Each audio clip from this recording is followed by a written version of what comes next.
Pada minggu yang telah lewat, Al-Quran memberikan petunjuk kepada kita tentang makan, minum, berpakaian, berhias, kawin, rumah tangga, pergaulan, dan lain sebagainya. Dan Al-Quran pun pula memberikan petunjuk bagi mereka-mereka yang bertakwa kepada Allah, bagaimana cara mencari penghidupan di alam dunia ini. Salah satu petunjuk Al-Quran kepada orang-orang yang beriman, yang ingin bertakwa kepada Allah, bagaimana mencari penghidupan di dalam dunia ini. Salah satunya Al-Quran memberikan petunjuk.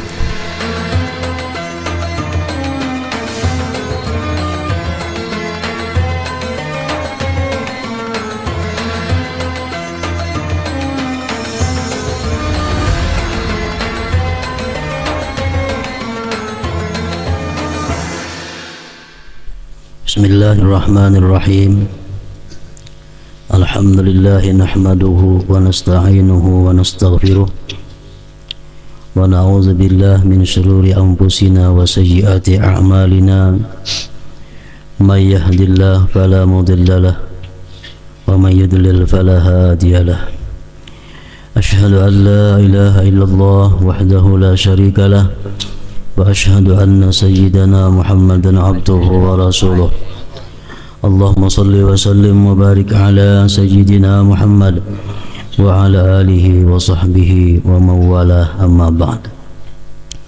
Yang kita hormati dan kita cintai para habaib, para alim ulama, para muhibbin hadirin dan hadirat rahimakumullah. Pertama-tama puji syukur selalu kita haturkan kehadirat Allah Subhanahu wa ta'ala atas berbagai macam anugerah nikmat yang selalu diberikan kepada kita, sehingga kita pada malam hari ini dapat berkumpul bersama-sama di tempat yang penuh berkah ini. Dan juga kita bersyukur kepada Allah Subhanahu wa ta'ala atas nikmat umur yang diberikannya kepada kita, sehingga kita kembali menemui salah satu di antara bulan yang mulia, yaitu bulan Rabiul Awal, bulan kelahiran junjungan kita Nabi besar Muhammad sallallahu alaihi wasallam. Kemudian tidak lupa salawat dan salam kita haturkan selalu keharibaan junjungan kita Nabi besar Muhammad sallallahu alaihi wasallam dan kepada seluruh keluarga, para sahabat, para pengikut zuriat ila yaumil qiyamah. Muhibbin hadirin dan hadirat rahimakumullah. Masih kita melanjutkan pembahasan di minggu yang telah lalu, yaitu ayat yang kedua dari surat Al-Baqarah. Dzalikal kitabu la raiba fihi hudan lil muttaqin. Itu Al-Quran tidak diragukan padanya bahwa dia dari Allah. Hudan lil muttaqin. Al-Quran itu merupakan petunjuk bagi orang-orang yang takwa. Orang-orang yang takwa kepada Allah, mereka menjadikan Al-Quran sebagai pedoman hidupnya. Dan orang-orang yang beriman, kalau ingin menjadi orang yang takwa kepada Allah, maka mestinya Al-Quran dijadikan pedoman hidupnya. Pada minggu yang telah lewat, Al-Quran memberikan petunjuk kepada kita tentang makan, minum, berpakaian, berhias, kawin, rumah tangga, pergaulan, dan lain sebagainya. Dan Al-Quran pun pula memberikan petunjuk bagi mereka-mereka yang bertakwa kepada Allah, bagaimana cara mencari penghidupan di alam dunia ini. Salah satu petunjuk Al-Quran kepada orang-orang yang beriman, yang ingin bertakwa kepada Allah, bagaimana mencari penghidupan di dalam dunia ini. Salah satunya Al-Quran memberikan petunjuk, wa ahallallahu al-bay'a wa harramar riba yamhaqullahu riba wa yurbis sadaqat. Baqarah 275-276. Di sini Allah memberikan petunjuk kepada orang-orang beriman yang ingin bertakwa, bagaimana mencari sumber penghidupan atau rezeki. Allah memberikan petunjuk, wa ahallallahu al-bay'a, Allah telah menghalalkan jual beli. Wa harramar riba, Allah mengharamkan riba.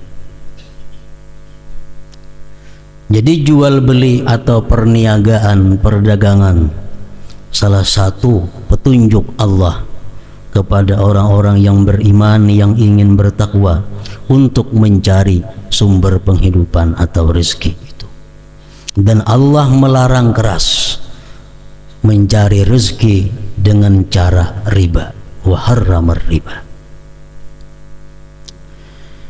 Yamhaqullahu riba wa yurbis sadaqat, Allah akan menghancurkan riba itu, Allah akan menghilangkan berkahnya riba itu.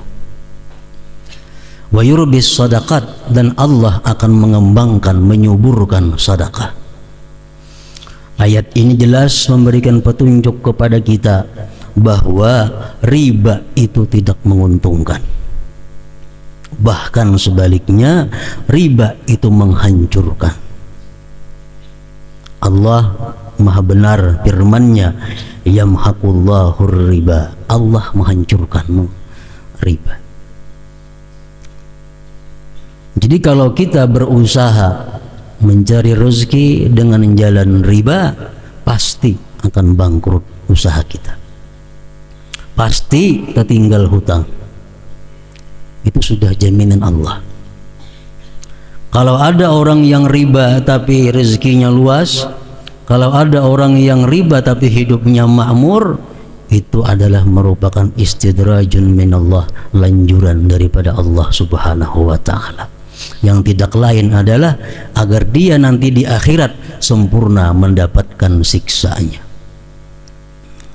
Ini petunjuk Allah menjauhi riba. Ada berapa macam jenis riba? Oleh para ulama fikih disebutkan ada 4 macam jenis riba itu. Pertama disebut ribal fadli. Ribal fadli ini adalah bi ayyazida ahadul iwadain, dengan bahwa lebih salah satu dua gantinya. Ini khusus tentang barang atau benda-benda ribawi. Ini ada istilah benda-benda ribawi, benda-benda yang mengandung riba, seperti makanan, buah-buahan, emas dan perak, termasuk air. Itu barang benda yang mengandung ribawi. Artinya kalau kita bermuamalah, berjual beli barang-barang tersebut, sangat berhati-hati karena itu ada mengandung ribanya. Nah, pertama ribal fadli ini salah satu di antara dua itu berlebih-lebihan.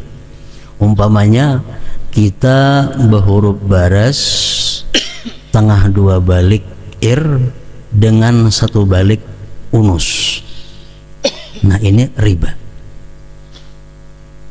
Baras kita baras ir 30 liter, ampun kawan, unus 20 liter kita hurufkan. Nah, itu riba. Kenapa? Karena lebih salah satunya. Walaupun lain macamnya, tapi sama jenisnya pada baras.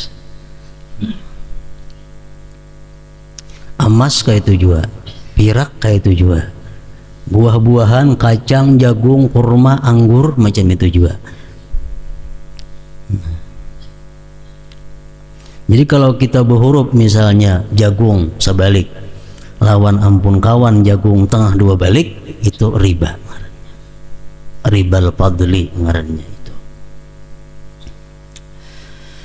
Yang kedua macam riba ini adalah riba nasai. Riba nasai ini bi ayyu ajila ahadal iwadain, dengan bahwa dia menimpukan salah satu dua gantinya. Contohnya kita berhuruf baras cuma kaina hurufannya walaupun sama, kita berhuruf baras punikam siam pun ku unus, berhuruf sama sebalik kita, ayo kita ambil baras siamnya, cuma kaina kita mau unjuk hurufannya, itu ngarannya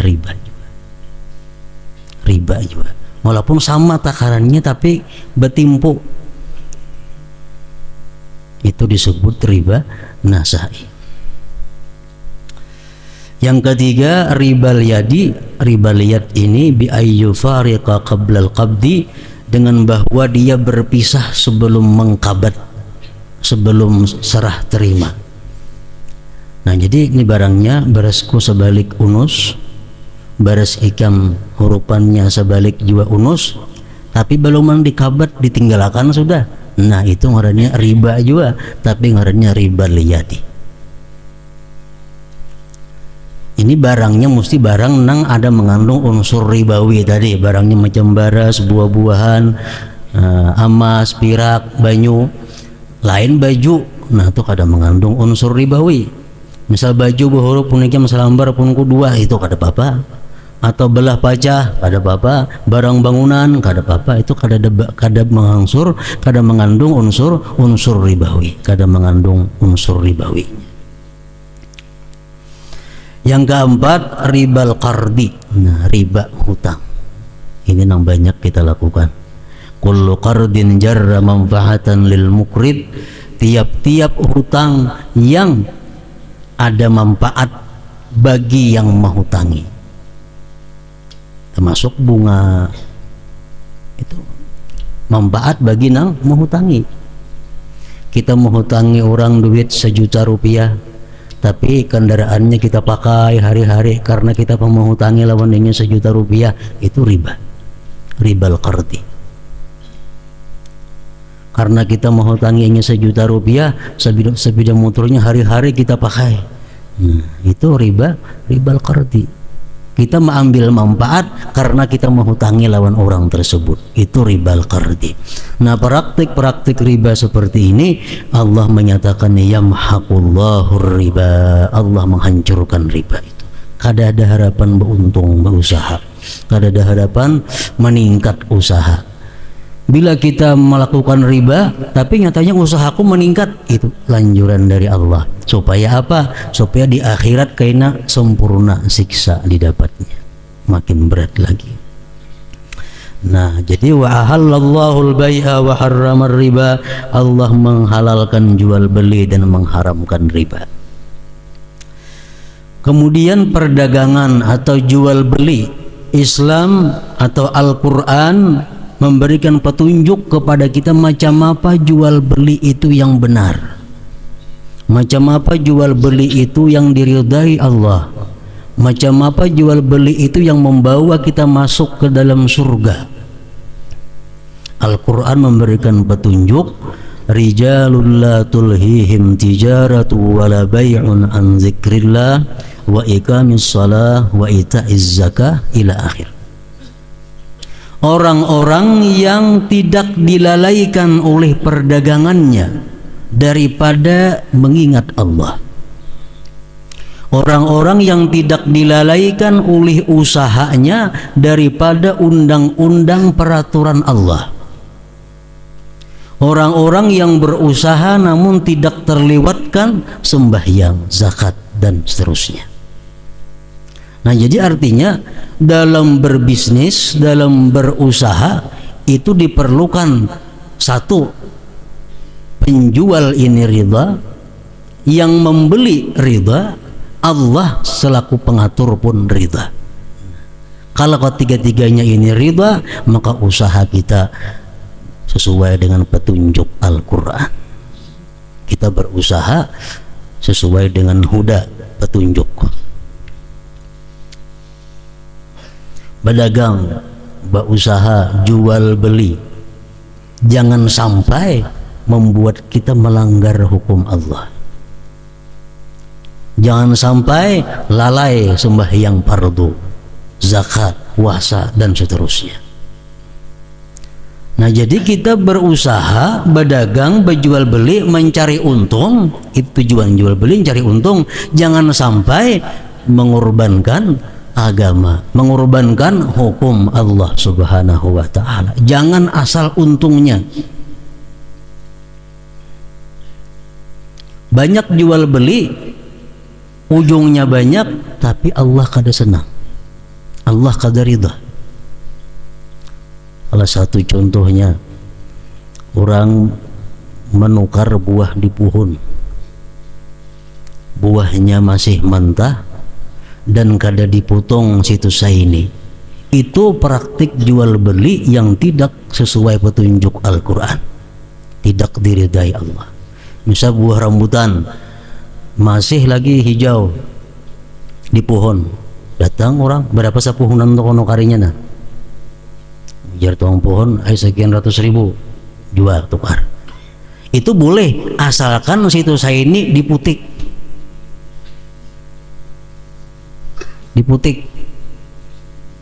jangan digunakan.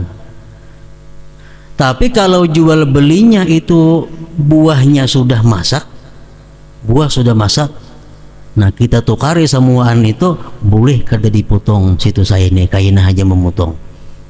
Kebalik kalau pinanya nih. Tapi itulah hukum Allah Subhanahu wa ta'ala. Itu hukum petunjuk daripada Al-Quran. Kalau kita menukar buah nang di pohon masih mentah, boleh, tapi ambil situ saya ini buahnya. Jangan diganakan seminggu, 2 minggu, apalagi sampai masak. Jangan sampai demikian. Itu bertentangan dengan petunjuk Al-Quran. Itu ngarannya berusaha tapi melingahkan, melalaikan undang-undang Allah, zikrillah, hukum-hukum Allah Subhanahu wa ta'ala. Rijalun la tulhihim tijaratun wala bay'un an zikrillah wa iqamis shalah wa ita'iz zakah. Dan lagi Al-Quran memberikan petunjuk kepada orang-orang yang berusaha ini melalui peringatan-peringatannya.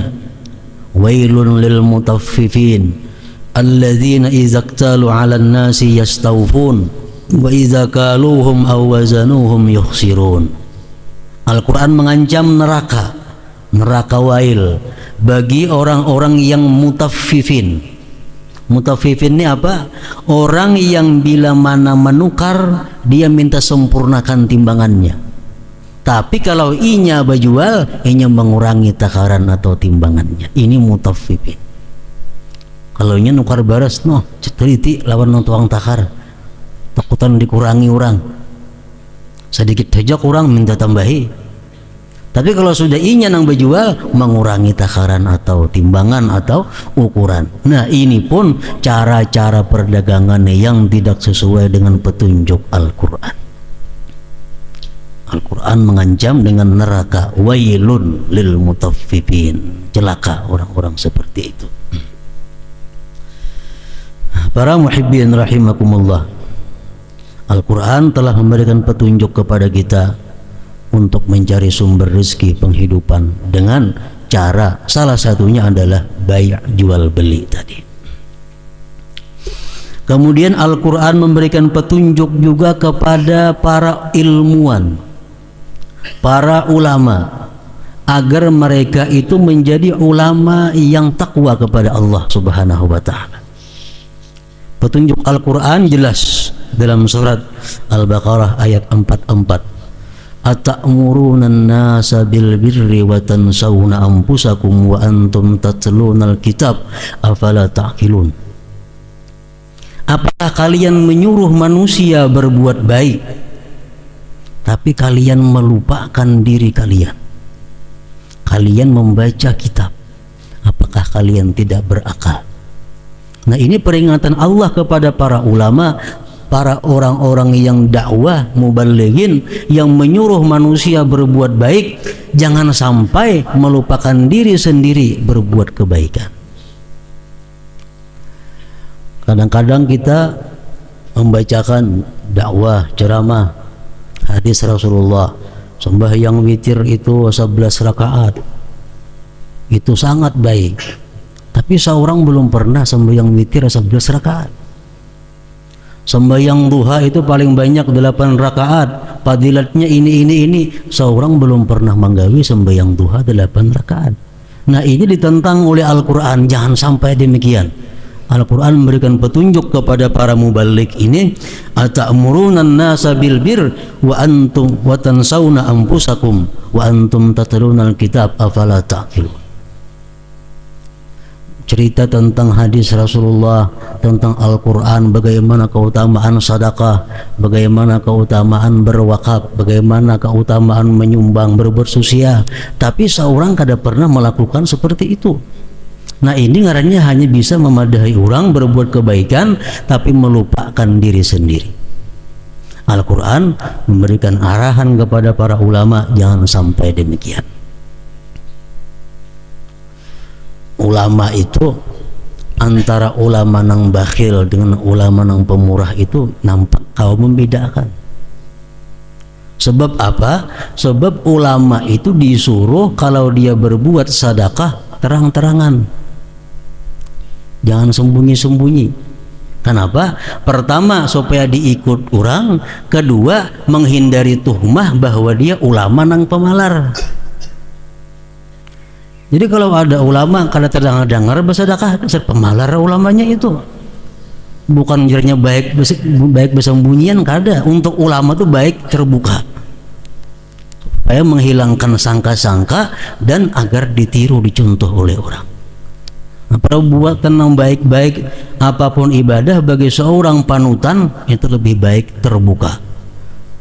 Nah, lain hal orang-orang umum kalau bersedekah lebih baik sembunyi, itu lebih baik bagi mereka.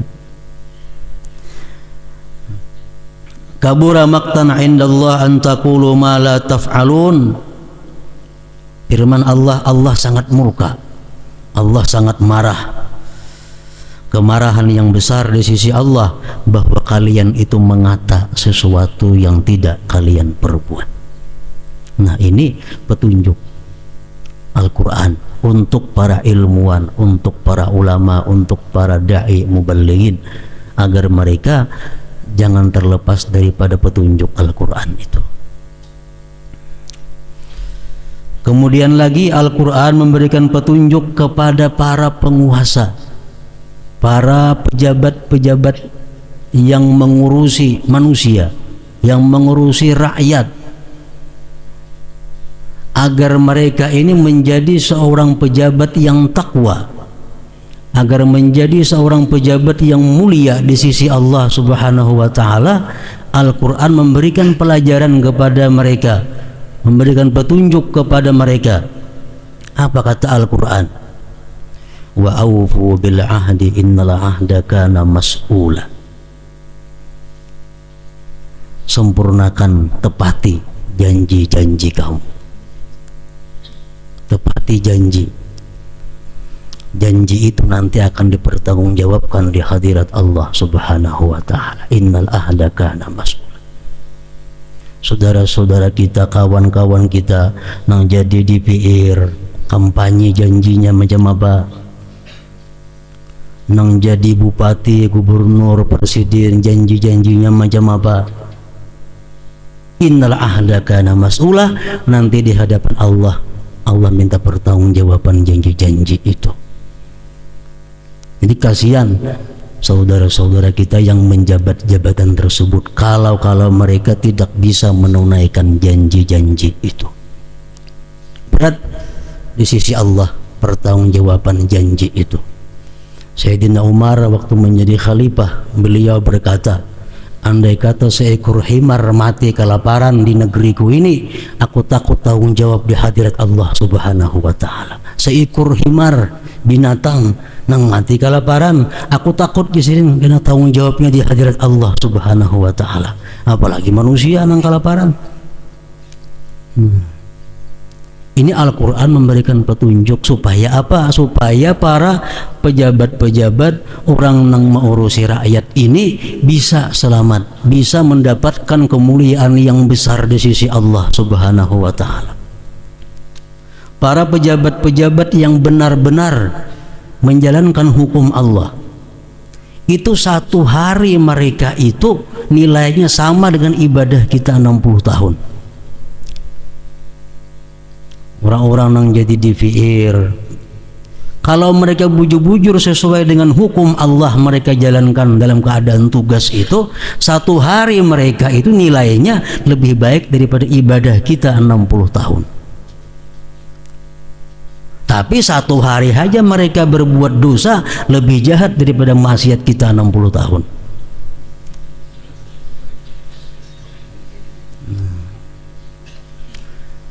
Jadi nang kada jadi DPR, kada jadi pejabat, alhamdulillah, nikmat Allah, luar biasa nikmat Allah.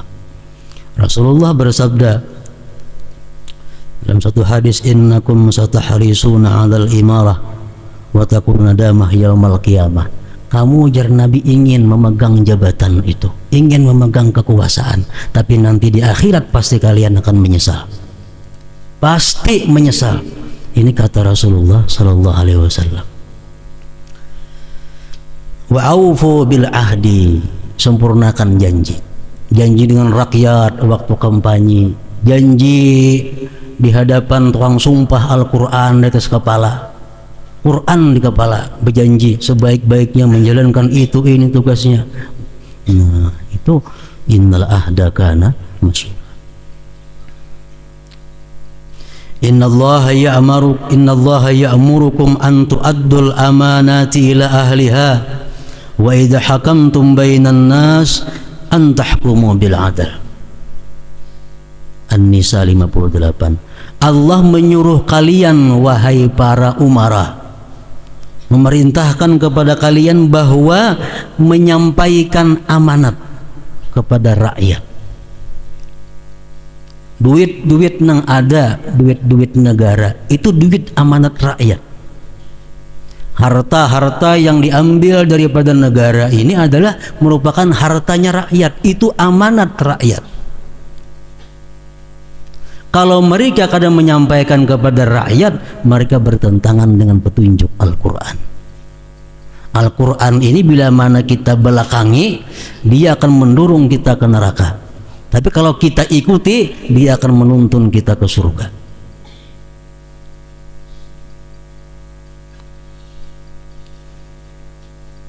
Innallaha ya'murukum an tu'addul amanat ila ahliha wa idha hakamtum bainan nas an tahkumu bil adl. Bila mana kamu menghukumkan, memberikan satu keputusan kepada manusia, berilah keputusan yang adil, yang sesuai pada tempatnya. Nah, ini petunjuk Al-Quran. Jadi kada ada alasan lagi untuk mereka-mereka yang jadi pengusaha, mereka-mereka yang jadi ulama, mereka yang jadi penguasa, kada ada alasan kekurangan petunjuk. Al-Quran jelas memberikan petunjuk, memberikan pedoman kayak apa jadi penguasa yang baik, kayak apa jadi ulama yang baik, kayak apa jadi pengusaha yang baik, yang sesuai dengan huda, petunjuk dari Allah Subhanahu wa ta'ala.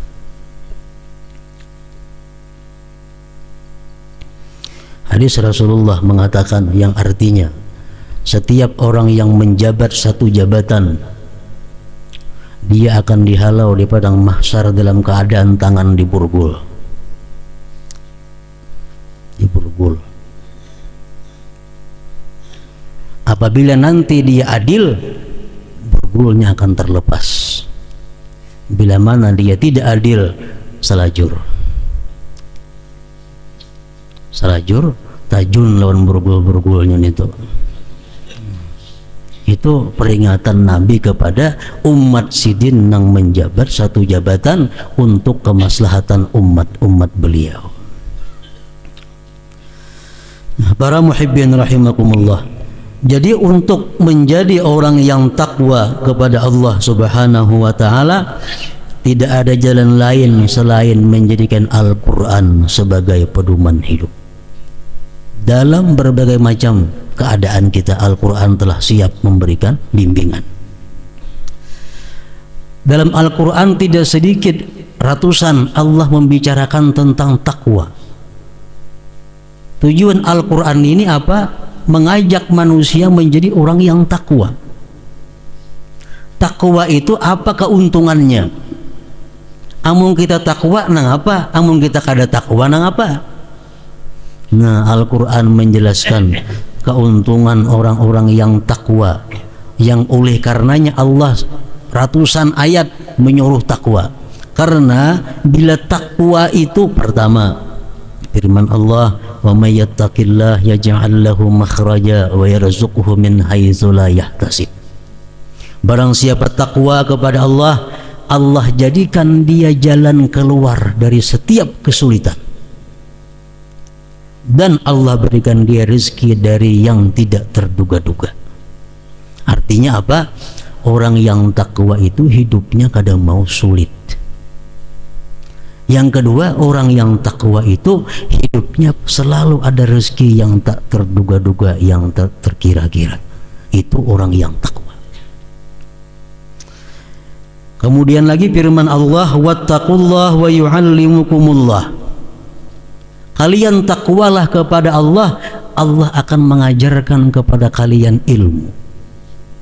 Artinya orang yang takwa kepada Allah itu akan selalu ada ide-ide, akan selalu ada ilmu-ilmu yang langsung diberikan Allah kepadanya. Menghadapi satu masalah ada ilmunya. Masalah ini ada diberikan Allah ilmunya. Kada pernah orang yang takwa itu kekurangan ilmu. Kenapa? Karena wa yu'allimukumullah, Allah mengajari orang yang takwa itu. Yang ketiga, ini yang paling penting, kegunaan takwa. Innama yataqabbalullah minal muttaqin. Allah hanya menerima amal ibadah orang yang takwa kepadanya. Bila kita kada takwa, ibadah kita artinya kada diterima oleh Allah Subhanahu wa taala. Nah, ini yang paling penting, innama yataqabbalullah minal muttaqin. Laki-laki begalang amas, sembahyang, terima Tuhan lah, kada terima Tuhan. Kenapa? Ini kada takwa. Di awaknya ada yang diharamkan oleh Allah Subhanahu wa taala. Mun amasnya pun dicabut di anak dalam salawar sama aja. Kenapa? Karena berniat di imbas sembahyang memakai pulang dina. Bahkan maulu-ulu Allah Subhanahu wa taala. Jangan ada utas amas nang sembahyang nang ke kantong. Nah, apa dibuat di kantong? Tuhan di kantong melihat aja juga. Saudara-saudara kita muslimin dan muslimat nang rambut bahabang behijau itu nah. Sembahyang terima Allah lah, kada Allah menerima. Kenapa? Ini orang yang kada suka pemberian Allah. Allah memberinya rambut hirang, ini kata ketujuh gantinya on habang. Menghadap Allah, kada ada harapan Allah menerima. Rambut putih dihirangi, kada boleh juga. Kalau rambut kita bahuban, rambut bahuban, nah itu boleh aja diwarnai selain hirang. Rambut kita ini sudah putihan, ayo dihijawi kah dihabangi kah? Tapi bahuban, hubannya macam apa banyaknya? Ujar para ulama, sahabat mengatakan hubannya macam huban Abu Bakar Siddiq. Hirangnya bilang kalau dihitungi banyak putihnya. Kira-kira macam kayak Hatta Rajasa, Menteri Perhubungan atau kurang lebih kira-kira. Itu banyak putihnya sudah. Nah itu disidin habangi kada jadi masalah. Sidin hijawi kada apa-apa. Hirang aja kada boleh. Tapi kalau orang nang berambut baik hirang, nah diwarnai-warnai itu, ini orang nang kada bisa berterima kasih lawan Allah. sembahyang dalam keadaan jam itu nang balarap nih apa bini-bini rancak kaning nih itu kayaknya di akhirat lawan api gantiannya nah becurit nih tuh berat nih tuh kasihan keluarga kita anak kita nang macam itu kita wajib memberitahu itu kada boleh ini dilarap diganti nah itu sama bacaan di dahi ana kafirah bi ni'mati rabbi artinya dan dahinya itu bertulisan aku kafir dengan nikmat Tuhanku nah kaning nama macam itu nah sembahyang maulah Tuhan menghadapi kada mau menghadapi Tuhan sembahyang macam itu orang nangka itu kada gampang jadi bila kada betubat seumuran kayak itu kada diterima Tuhan ini mesti tubat mesti menyesal jangan lagi hendak berbuat nang macam itu ayo sembahyang ayo ibadah ayo membaca Quran Allah akan menerima innama yataqabbalullah minal muttaqin Allah hanya menerima orang-orang yang takwa nah ini pentingnya takwa makanya ratusan ayat dalam Al-Quran itu menyuruh kita bertakwa ini tanpa takwa ibadah kita Allah kada berkenan menerimanya dan lagi orang-orang yang takwa ini selalu menang dalam masalah yang dihadapinya orang yang takwa kada akan kalah baik dunia atau akhirat kenapa sebabnya karena wattaqullah wa'lamu annallaha ma'al muttaqin takwalah kepada Allah dan ketahui bahwa Allah beserta orang-orang yang takwa kalau orang beserta Allah ini bisa kalah kayak apa jadinya orang yang beserta Allah kada akan kalah selalu dapat kemenangan baik dalam dunia atau di akhirat itu orang yang takwa dan akhirnya apa wa jannatin arduhas samawati wal ardu uiddat lil muttaqin surga yang seluas langit dan bumi ini disediakan lil muttaqin bagi orang-orang yang takwa kalau beriman kada cukup kalau mengandalkan iman aja belum cukup untuk mendapatkan surga kenapa? Karena ujar Nabi al-iman uryan ilman itu bertelanjang walibasuhu taqwa pakaiannya adalah takwa pakaian iman itu adalah takwa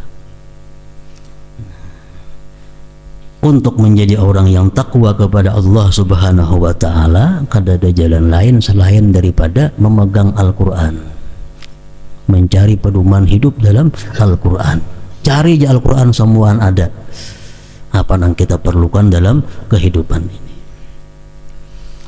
nah selanjutnya walladzina yu'minuna bima alladzina yu'minuna bil ghaib wa yuqimunas shalah wa mimma razaqnahum yunfiqun hadratin nabi sallallahu alaihi wasallam al-fatihah iyyaka na'budu wa iyyaka nasta'in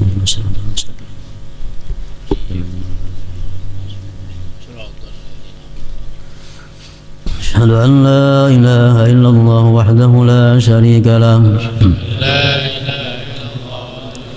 أشهد أن سيدنا محمدا عبده ورسوله لا إله إلا الله نستغفر الله لا إله إلا الله نستغفر الله لا إله إلا الله نستغفر الله لا إله إلا الله ونتوب إلى الله لا إله إلا الله محمد رسول الله صلى الله عليه وسلم ويا أيها الراجون منه شفاعة صلوا عليه وسلموا تسليما اللهم صل وسلم وبارك